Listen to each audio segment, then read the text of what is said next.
तो चलिए आपको उस दौर में लेकर चलते हैं जब सूरह फातिहा नाजिल हुई। एक दिन नबी सल्लल्लाहु ताला अलैहि वसल्लम सुकून से अपने घर पर बैठे हुए थे, लेकिन वो अकेले नहीं थे।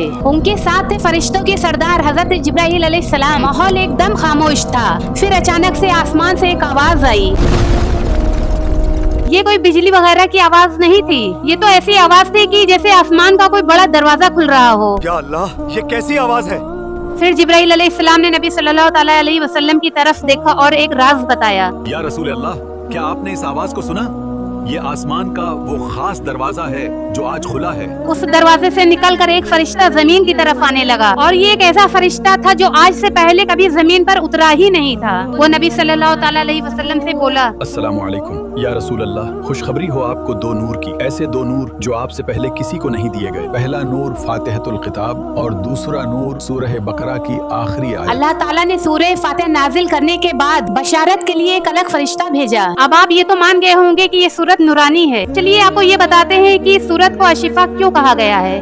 नबी सल्लल्लाहु ताला अलैहि वसल्लम के कुछ सहाबा सफर कर रहे थे। रात हो गई थी, रास्ता लंबा था और वो थके हुए भी थे। तो वो एक अरब कबीले के पास रुके। अरब में मेहमान नवाजी का कल्चर सबसे बड़ी चीज मानी जाती है। तो सहाबा ने उनसे कहा, मुसाफिर हैं, बहुत दूर का सफर कर रहे हैं, आप हमको कुछ खाने पीने को दे दीजिए। लेकिन उस कबीले का नेचर बहुत ही अजीब था। यहाँ हम लोगों ने मुसाफिर लोग का ठेका नहीं उठा के रखा है, तुम लोग अपना रास्ता देखो। सहाबा वहाँ से चले गए और उस बस्ती से दूर रेत पर जाकर बैठ गए। मगर अल्लाह का निजाम तो देखिए।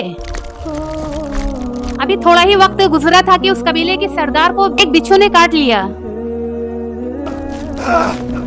लोगों ने अपनी तरफ से सारी कोशिशें की, लेकिन वो जहर न निकल पाया। वो सब कबीले वाले भागते हुए उन्हीं सहाबा के पास आए। हमारे सरदार को एक जहरीले जानवर ने काट लिया है, हमने सब कुछ कर लिया है, मगर फिर भी जख्म सही नहीं हो पा रहा। अगर तुम लोगों में किसी को भी इसका इलाज आता हो तो हमारे साथ चलो, तुम जो मांग लोगे हम देंगे। एक सहाबा खड़े हुए और बोला, मैं कर सकता हूँ। मैं कर सकता हूँ, मगर जब हमने तुमसे मदद मांगी थी तो तुमने मना कर दिया था। अब खुदा की कसम, हम तुम्हारी तब तक मदद नहीं करेंगे जब तक तुम हमको मुआवजा न दो। हम तुम्हें बकरियों का पूरा रेवड़ देंगे, बस तुम हमारे सरदार का इलाज कर दो। वो सब सहाबी कबीले की तरफ वापस लौटे। उनके पास कोई दवा नहीं थी, लेकिन उनको मुकम्मल यकीन था। उन्होंने उस सरदार के पास बैठकर पूरे यकीन के साथ सूरह फातिहा पढ़ना शुरू किया।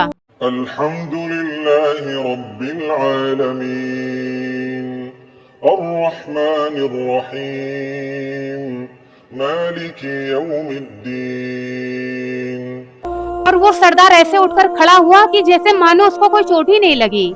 और जब सारे सहाबा वापस आए और आका को सारी बात बताई, तो फिर आका मुस्कुराए और पूछा, तुम्हें कैसे पता कि ये सूरत रुकैया है?